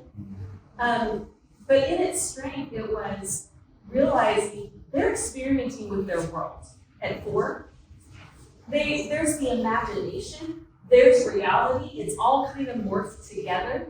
And sometimes they even really believe what they're saying until they realize that it's not what's happening. And so you're untangling sin from also like imagination and experimentation. If I say this word, what happens? If I say that, what happens? And so once they have an understanding of it, it's going to be a lot easier to know how you react, how you respond to each child. But to Matt's point, the consequence is part of also what helps teach. This is what a life is. Yeah, I think at times, if you know your kids are in a season like that, take a minute every once in a while when they're looking forward to something that you said and go, what would it be like if I said we were going to do this and then we didn't do it? And they go, I'm really sad. Or they go, yeah, that's lying. That's really sad. But then they'll turn on you. You said that we could stop and get that ice cream cone. No, you follow through on what I'm not saying you do lie to them. You lied. No, I was trying. I remember specifically, like we do pizza in a movie every Friday night, right? And so, like I remember telling my son, like, hey, we're gonna watch this movie, and then they've both gone through, and they still struggle at times. I wish my kids were perfect on this, but they're not. And I'll, Jeff, what movie did I say we could watch? And he goes, this one. I said, what if we didn't watch it? He's like, then you lied. And I go, what would that be like for you? That wouldn't be nice. I'd be mad and hurt, And I go, yeah, that's what lying does, right? And I go, I keep my word as best I can. We're gonna watch that movie. And so it brings it back to a relational dynamic, and not in the moment where you're frustrated because they just did that stupid thing. If you're in that moment, you're really frustrated, my encouragement would be keep it as short as possible, do your consequence, do the apology and all that stuff. If you're in a better place where you're not like super upset with them, sure, do the exploration. But oftentimes when you're in the upset place and do the exploration, it goes really poorly. So, I would often have to just hold it. If I think they're lying and I can't prove it, I just kind of tuck it away in the back of my mind and I keep watching and I'm praying. They have funniest ways of getting caught. Yep. It will come to light at some point, and then to grab those parenting moments and to respond when it's very obvious they're caught in that lie and whatever, and so then you can respond. But the anxiety of I have to respond every single time, no, we can hold some of that because we're watching for the big picture. hopefully that helps. Other questions about anything we talked about? Yeah. How do you recommend dealing with a child who has neurotic, like scared of the dark, Yeah. scared of Totally. dogs? Yeah. So it depends on what the age is, first of all, because a 13-year-old is very different than a 3-year-old as far as dark goes, right? So what would be the age? 6. 6. Okay. I don't want to say something that like you guys were done. What are some of the things that you've tried to do? I mean, like right now, he's supposed to be forever. So he just, anytime we're sticking in his room, like to try to, we have night lights, Yeah. we have sound machines, he has multiple lights in his room. It's practically daytime there. When he's trying to sleep, which doesn't help him sleep at all. But like, he just, when he was little, like an infant, there was just one night where he woke up because he was scared. He thought he saw something in the room, and ever since then, like, he just Yep. Shivering, shaking, scared. And Yeah. like He you was- couldn't rationalize because you couldn't even talk Yeah. at me. So When did you move on to co-sleeping? Just recently? No, he's been like a year or two out, but like we have like I guess it's like a love seat in the room, Yeah. and that's kind of like we're like you can be in the room with us, but you can't be in our room. You have to kind of your own little spot. And I mean, especially now that he's gonna be 7, so we've been working on him sleeping in the room and stuff. But there's nights where he'll wake up and he just and I have tried, like you've done right, prayed with them, trying to understand like God's with you, like try asking him like what is it? He doesn't have he's kind of he's a very like he has a lot of like I mean even that's the biggest one is the scared of the dark, but like he loves dogs, he loves them to come and pet him and to lick him and stuff like that, but like if he just sees a random dog, his first instinct is just to like hide first. So there's some fears going on. Yeah, he just has a lot of random fears like that. And Yes. Okay. Would you like to? I'm going back to those days in my mind. My husband says that his parents just left a blanket on the edge of their bed, and he would know that he could go in there, and he could take that blanket and lay on the floor. And I was thinking of that when you said the love seat. I don't really know that. I have several clients right now who have this exact situation. We co-slept, and there was a lot of benefit with it. We didn't. And there was a lot of benefit with that. It's the reason why there's a little bit of, in our executive team, there's a little bit of, on this particular issue, there's some differing opinions. Yeah, On this we've one. got hands. We do. Dr. Manoff would say, close your door and lock it. To which Harmony is like, you're heartless.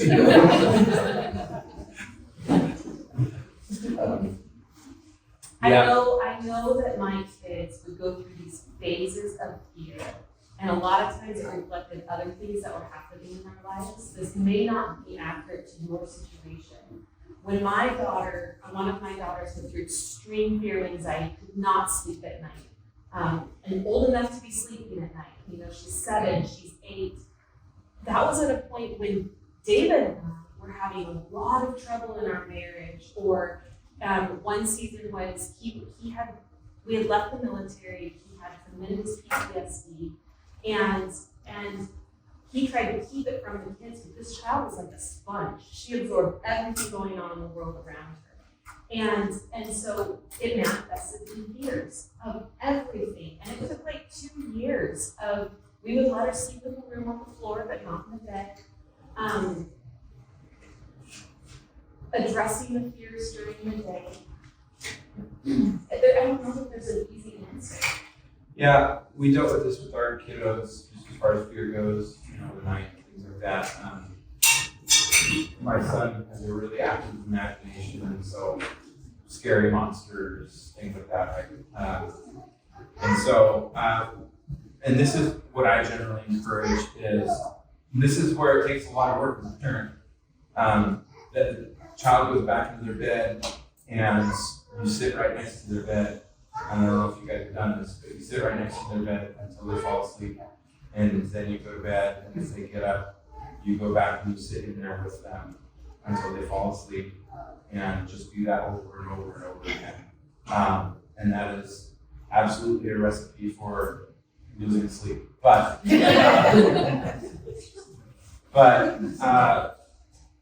one of the things that is really important is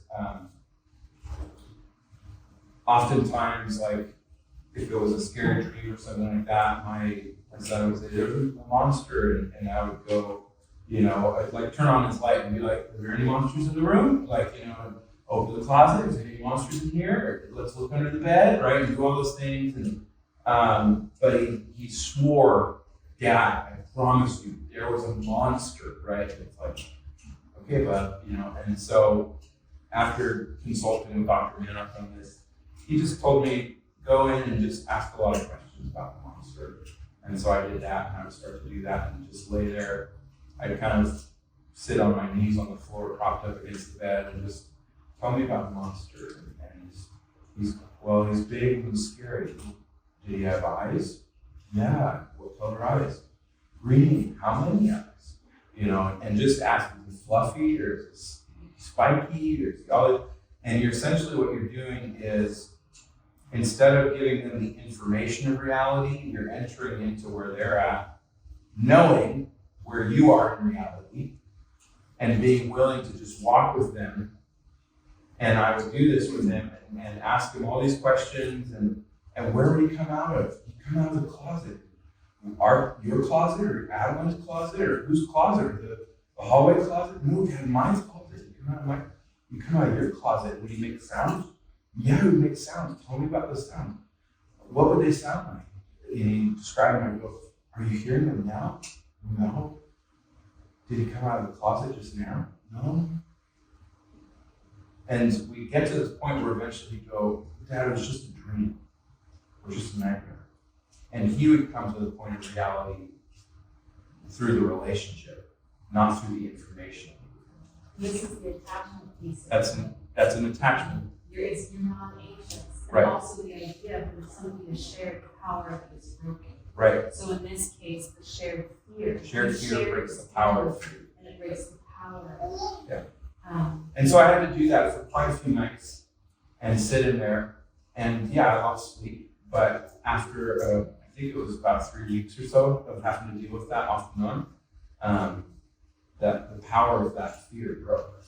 I'm not saying that's going to perfectly fix your guys' situation, but it's just a different approach. Oftentimes we think if we give them the right information, then it should alleviate it, rather than just entering into their experience.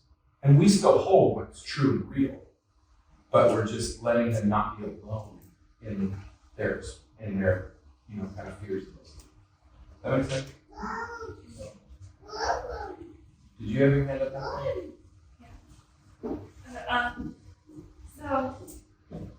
Our oldest, she ignores us.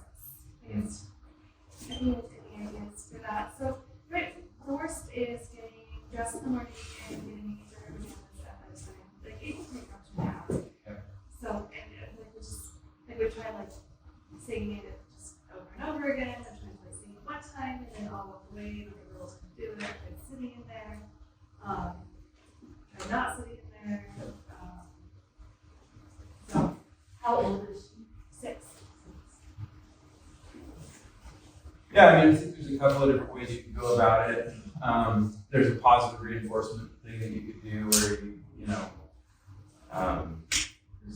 I'm going to set a timer, 3 minutes, you're dressed and downstairs, and every time you do that, you get a star. And after 10 stars, you can get, a little thing from the prize box. You can do the positive reinforcement that way. That's just a training mechanism. I think, honestly, sometimes we hear that as parents, and we go, well, that's, they should want to do it because that's the right thing. Yeah, well, sometimes we want to do things, but we don't because, we realize it'd be bad. I think I would ask, is she ignoring me because she's easily distractible? Sometimes it's that. Sometimes it's like, oh, there's no way. Right. And sometimes it's just straight up. Yeah. You're saying, go put your toy on your bed. And she's, Yeah. Put your stuffed animal on the bed and just doesn't. Yeah. It's as if you never said it. Yes.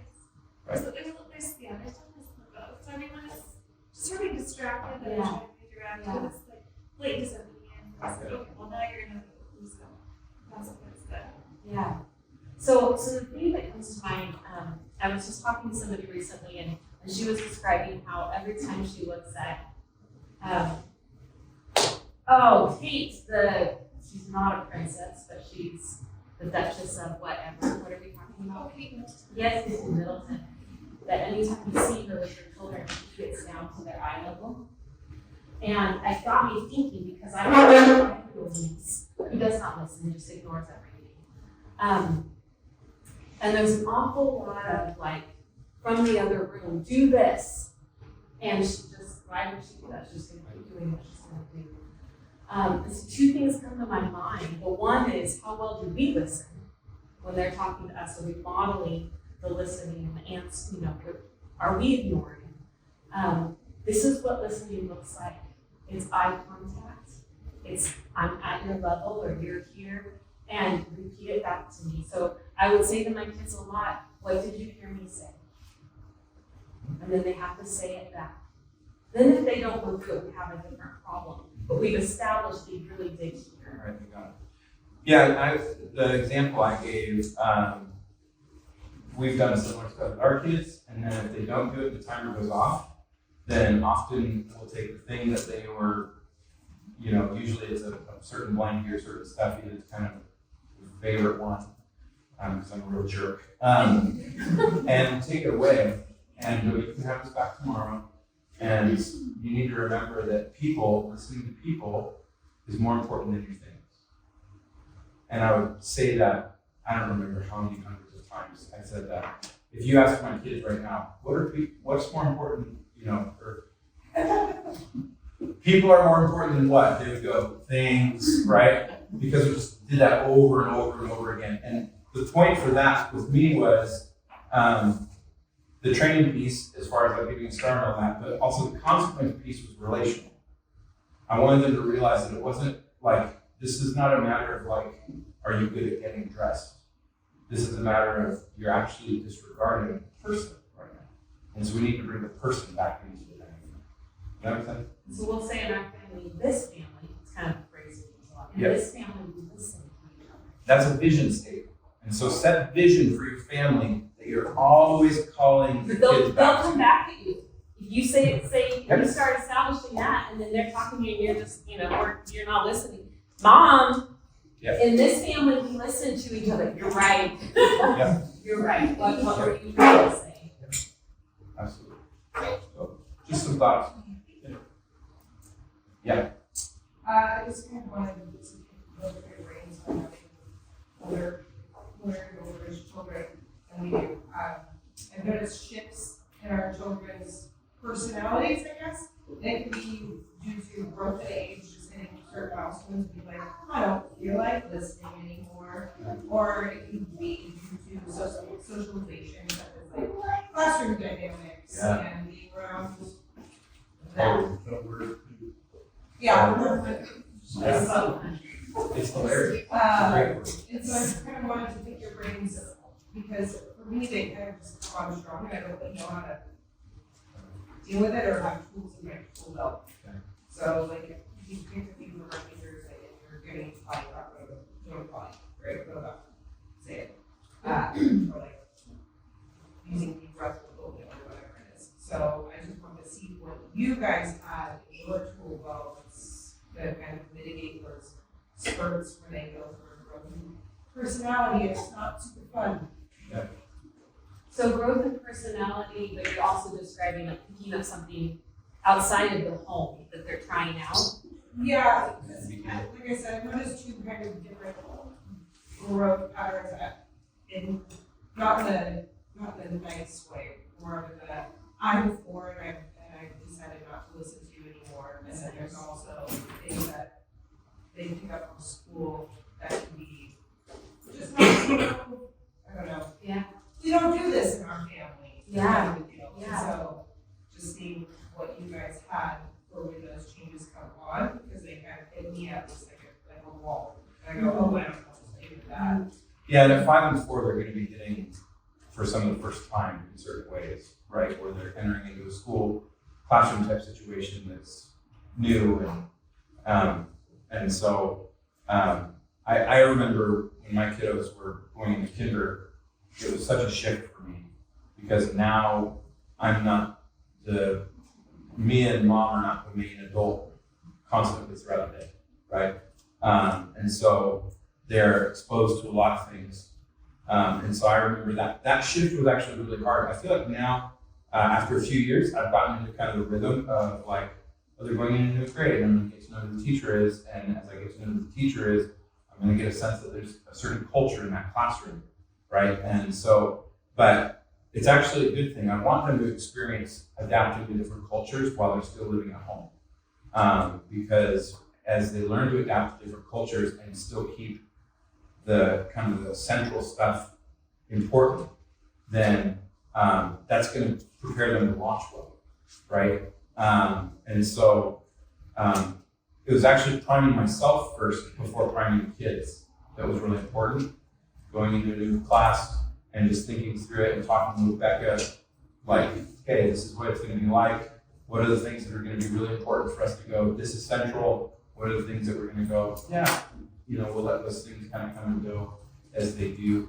And the other thing is, I think sometimes we kind of unconsciously treat our kids like they're a Lego project that like we do a bunch of work on and we've added all this stuff and we set it over here and then we come back a few hours later and it looks really different. And we're like, I just did all of this. Why is it different now? It's because they're experiencing life with other people in other situations, and those other people are rearranging Legos at times and they're adding new Legos in. And so it's our job as parents to go, no, this is the central structure. And okay, that's an okay addition. Actually, this one we need to pull out, right? And it's the whole thing, but it'll definitely test your sense of flexibility. But the more flexible and non-anxious you are, the more flexible and non-anxious they'll be about approaching change and approaching different things that come at them in life, which is a really important thing to learn for going through life. So not sure if that answered it, though. Is that gonna be close to it for you? But I guess I just didn't know if you guys had any specific things that you utilized when your children went through those spurts of unfavorable changes. I think for me, and I don't know how practical this is, but I really wrestled early on with trying to understand what parenting is in our family. What's our philosophy of parenting? What's our long-term perspective on this? And as I wrestled with those, it gave me more principles to work with in situations that would arise like this. So having a pretty clear sense that, for example, our home is our home and our family is our family. And it may be that every other kid on the playground is saying poop, and falling down and laughing really hard about that. But when we're here and at the dinner table, or to your little sister or whatever, we're not going to use that word here in our family, in our home. On the other hand, being flexible because maybe husband thinks it's really funny and he falls down and starts laughing, and he thinks that word is really funny. Well, everybody poops, It's not funny. and that's a great thing. Okay? Okay, in my family of origin, nobody can talk about it. But really having, like, as you have an overall sense of who we are and where we're headed, these little things come in, and initially it really rocks the ship because you didn't plan for it. You don't know. With my youngest, it's Taylor Swift. Everybody in her 4th grade classroom loves Taylor Swift. And before I know it, I turn around, I'm like, what is that you're singing? And it doesn't help that I have like teenagers out of the house anyway. And we have to wrestle through all over again. What are we going to do about this? How do we respond to this? And sometimes they aren't that big of a deal. They aren't. They may be things that we just have to let slide. Other times, is it kind? Is it true? Is it good? And the culture that we're developing in our home, and try to keep it within the parameters.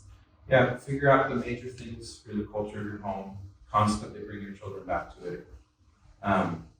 And know that as they go through those stages, there's not going to be really one size fits all as far as helping my kids adapt to kindergarten is really different than helping them adapt to 4th grade, right? And so, but at the same time, the principles for our family, the vision for our family was the same. How it looked shifted, right? It kind of dealt, we took the punches as they came, right? So, yeah. Anybody from this side of the room? This side of the room is the one floor. Yeah. I have a son who turned 3 on February 5th, and he likes to cosplay, like wrestling. Yes. And he's been sent home from the YMCA for like tackling other kids but so I don't know how to redirect that behavior without it being like, oh, you're naughty for not playing right. Yeah. But how to like training them about like, you know, we tried to talk to him like, oh, now I got to be early and that's nuts, but you know, he's only 3, that doesn't, Yeah. can't really reason that well. Yeah, great question. Do you guys regularly wrestle with him at home? Good job. Seriously. Empathy is brought in through dad wrestling with kids. So when dad wrestles with kids, it's wiring in a lot of good stuff. So don't stop doing that. But we want to start to go as simple and short spurts as possible.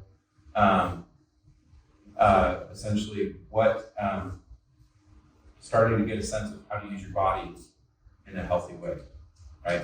Which a 3-year-old is going to have a really hard time with that. And so it's going to have to be super duper simplified, right? And so if it was my 3-year-old being sent home for tackling a kid would result in a consequence at home because he didn't use his body in the way that was kind or helpful to the other people, and they weren't supposed to be wrestling at that time. Is that hard for a 3-year-old to grasp? Yes. Is it necessary, though, for them to start to try to grasp? Yes. Right? And so consequences have to be really, really clear and then consistent. And the more consistent it is, it becomes not a matter of just how do I play with others, but it's a matter of this is just obedience. And it's a good thing for him to learn that was not obedient, right? And so it has to be super simplified again because he said he just turned 3 on February 5th, right? So congratulations on him turning 3. It's fantastic. But I would simplify it a ton. I would not stop wrestling with him, but I would also in those wrestling times go, you know, Daddy and you, we wrestle, but you don't wrestle with anyone else unless you have permission, unless the teacher says it's okay. Yeah, But you can wrestle with Daddy. Let's wrestle more and more and more, right? a time and a place Right. aspect to it. You're teaching them because they're figuring out their body Yep. and the limits, and also like it's appropriate here, but it's not appropriate there. Yep. That's another one of the big words we used a lot was appropriate. Yep. But it's not appropriate to wrestle at YMCA when teacher has said not. But it is appropriate to wrestle with Dad every single day after dinner. In fact, let's make it longer. And so that time and place concept, I love that you love to wrestle. You can't wrestle at the YMCA. Yeah. But you can wrestle when you get home. Or whatever that time. Just has to be super simplified and then super consistent. And that will create guardrails. But learning how to be appropriate with body is really important, especially as young as he is. So And it's also totally age appropriate that he's wanting to wrestle with everybody. Totally. Everybody. It's fantastic. He's right in this situation. yeah, super good. And I love that you guys wrestle. A lot of parents, I'm not going to wrestle with my kids because, you know, I'm not supposed to have to be careful. I don't want anybody calling me on anything. No. You need to wrestle with your kids. You bring them to the point where it's almost uncomfortable and then you pull it back. Yeah, you know, I tickle and wrestle my son. And he's, oh, dad, and I pull back. Well, that's wiring in empathy. Because all of a sudden, he's experiencing something close to pain, and then I'm willing to go, oh, I recognize your pain, and I'm not going to continue to just put you in it. And your daughters wrestle with them. Wrestle Dad with your daughters. wrestle with the daughter, and then when she says stop, it stops Yep. right away. And she's learning I have Control over my control body. over my body. Big time. And Super also that I can do painful things. Yeah, it's okay if I'm slightly uncomfortable, right? So yeah, wrestle. Yeah. Okay, one more question. Oh my, we have 2 at the same Let's time. do two. Let's do 2. Okay. I don't know.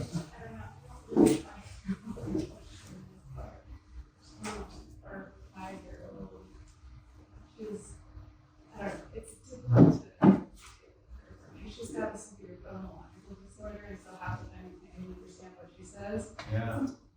And I don't know, I just struggle. Yeah. And she wants to like, hi, scream.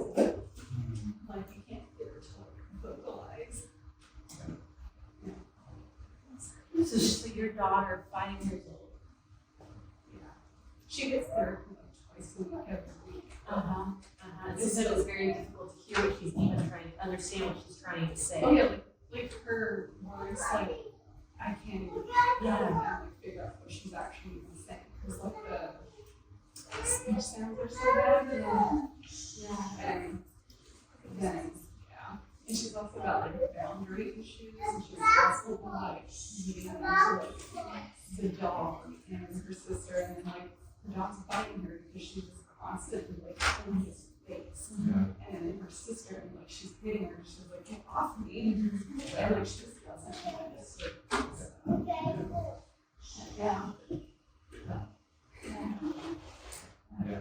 And it's hard to know if there's like something going on with her, or if it's just And then she gets overwhelmed and she screams. well, yeah, I mean, she cries all the time. Cries. And her 2-year-old sister doesn't. I'm like,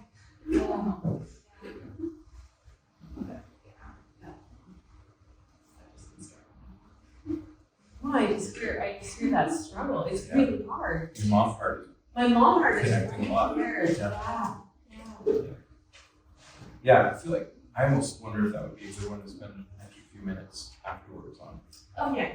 If I that, think that's a good idea. The one thing I do want to say quickly about, I have a child who would get very overwhelmed, and it would result in crying and screaming for a long time because he could not express what it was, and his whole system would flood like on fire. And my husband started saying, let's squeeze it out. We're going to squeeze it out. And so he would teach him to just squeeze us with all of his strength, with all of his might. And so William would come and he would just, he'd be like going crazy and screaming and crying. And I'd have to come and I'd have to say, okay, squeeze me, Bucky, squeeze me. You're going to squeeze it all out. And it would hurt. And he would squeeze the heck out of me.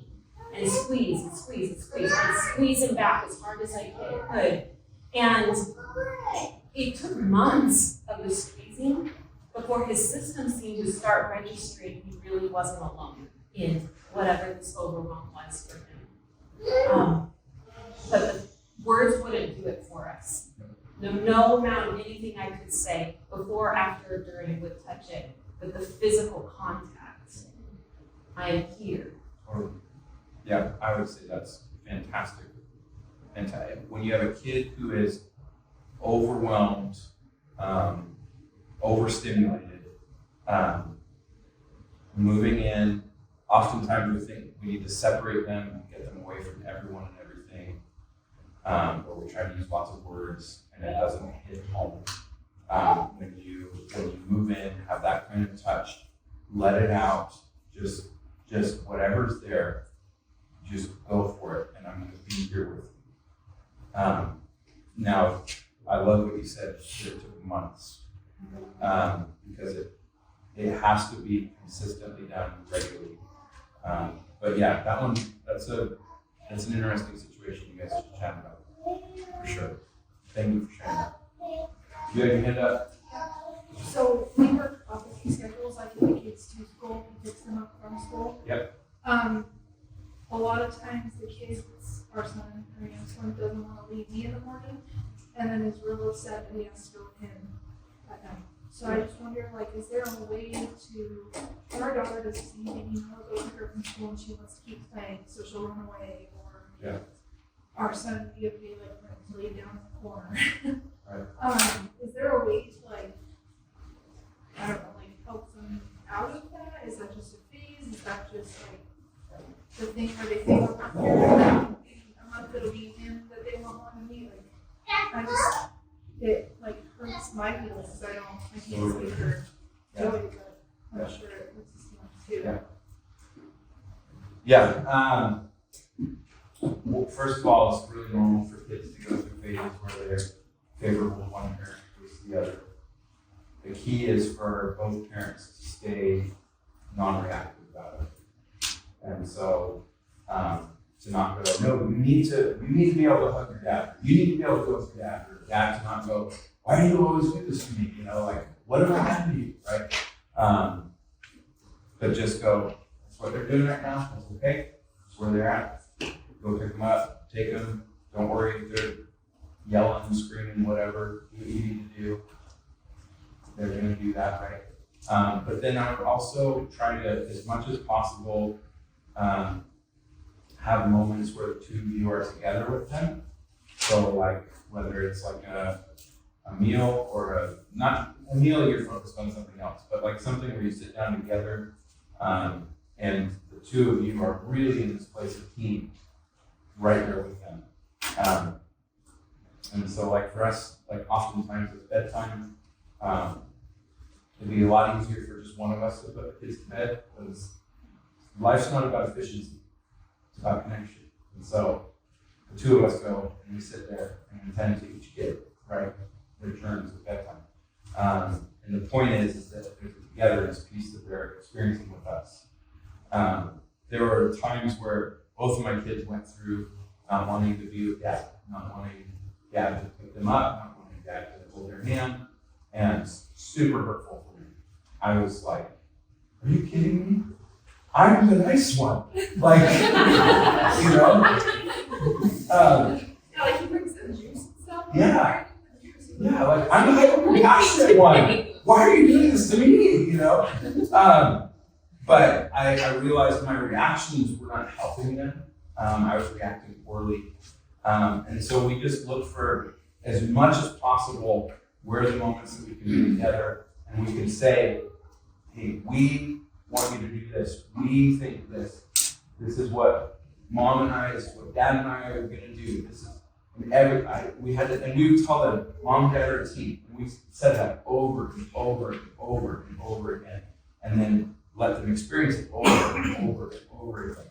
Right now, the best research says that someone needs to experience something about 200 times before they truly learn. And so, if you think about that, that's very different than like, well, I told them this, now why don't they do it? Right? 200 times is a lot, and especially if your kid has maybe attention dysregulation or a sensory issue or things like that, your number is going to be 500 plus. And so, just having that sense of understanding that no, this has to be done. And this is why I think it's why God said what He said so many times. I will never leave you, I will never forsake you. He said it over and over and over and over and over in the scriptures. Because as His kids, we go, God, are you still going to be there? And He's like, I'll say it again. I'll never leave you, never forsake you. So, yeah, that would be something I would encourage. So, I think we have to wrap. I don't want to keep you guys too long. But let's pray. God, I just want to say thank you for each one of these people here who took time to invest in their families. God, what a show, what an example of prioritizing the health of their families. And God, I believe you will honor that and bless them. And so, God, I pray for every family in here right now. Some of the things we talked about probably hit really home. Some of them maybe didn't hit where they're at. But God, you are with them. And so, God, we pray that you give them strength to be immovable, to be unintimidated by their children's struggles, to not be intimidated by their children's even the bad things they do. They would be strong and know, God, that you've given them these children as a blessing, and because God, you want them to walk with them so well. Give them compassion, give them courage. God, all of us, we need it. Harmony and I, we're up here just trying to share from what you've done in us, what we've learned from others. And so, God, I pray that each family here, Lord, your presence will go with them tonight, go into their homes. There will be a sense of togetherness in each of their families. In Jesus' name, amen.